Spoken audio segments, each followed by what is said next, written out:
اعوذ باللہ من الشیطان الرجیم بسم اللہ الرحمن الرحیم وَإِذَا لَقُوا الَّذِينَ آمَنُوا قَالُوا آمَنَّا وَإِذَا خَلَوْا إِلَى شَيَاطِينِهِمْ قَالُوا إِنَّا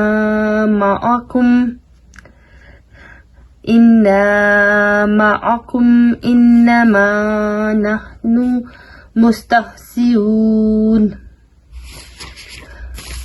وَإِذَا اور جب لَقُوا الَّذِينَ وہ ملتے ہیں الَّذِينَ ان لوگوں کو جو آمنوا ایمان لائے قالوا تو کہتے ہیں آمنا ہم ایمان لائے. اب یہ جو نون جو آخر میں آیا یہ ہم کو ریپریزنٹ کر رہا ہے کہ ہم اس کا مطلب بنتا ہے نون الف نا کا. وَإِذَا اور جب خلو اکیلے ہوتے ہیں، یہ اردو کا بھی ورڈ ہے نا خلوت، تو یعنی کہ اکیلے ہونا، تو یہ وہی ہے خلو. الا کا مطلب ہے طرف، شیاطینہم اپنے شیطانوں کے. اب یہ شیطان کی جمع ہے نا شیاطین، اور ہم کا مطلب ہے ان کی، یعنی کہ ان کے اپنے شیطانوں کی طرف. قالو کہتے ہیں انا یقیناً ہم، اس میں بھی یہ جو نون الف نا ہے نا یہ ہم کو کر رہا ہے، تو انا کا مطلب یقیناً ہم معاکم تمہارے ساتھ ہیں. معا کا مطلب ہوتا ہے ساتھ، اب کم کا مطلب ہوتا ہے تمہارے. انما سوائے اس کے کہ نہیں.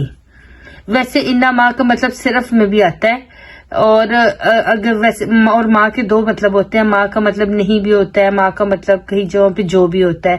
لیکن اگر ماں کے ساتھ انا لگ جائے تو اس کا مطلب سوائے اس کے کہ نہیں بن جاتا ہے. اگر بی ہوتا، بیما ہوتا تو ساتھ بسبب اس کے جو یا اس کے ساتھ. تو یہاں پہ انا ماں کا مطلب سوائے اس کے کہ نہیں، نحنو ہم مستہزئون ہنسی کرنے والے ہیں. اب اس میں یہ جو خلو ہے، خلو کہتے ہیں خلا سے جمع مذکر غائب کا صیغہ ہے، یعنی کسی چیز کو الگ رکھا اور اس کے ساتھ کسی اور چیز کو نہ ملایا. شیاطینہم کا میں نے ابھی بتایا کہ یہ شیطان کی جمع ہے. یہ شاطانہ کے مادہ پر بنا ہوا ہے، جس کے معنی ہوں گے کہ وہ ہستی جو حق سے خود بھی دور ہے اور دوسروں کو بھی دور کرنے والی ہے. یہاں شیاطین سے مراد منافقوں کے وہ دوست یعنی کہ یہودی مراد ہیں. مستہزئون جو ہے استہزاء سے اسم فاعل جمع کا صیغہ ہے، یعنی کہ ہنسی کرنے والے. جزاکم اللہ. السلام علیکم ورحمۃ اللہ وبرکاتہ.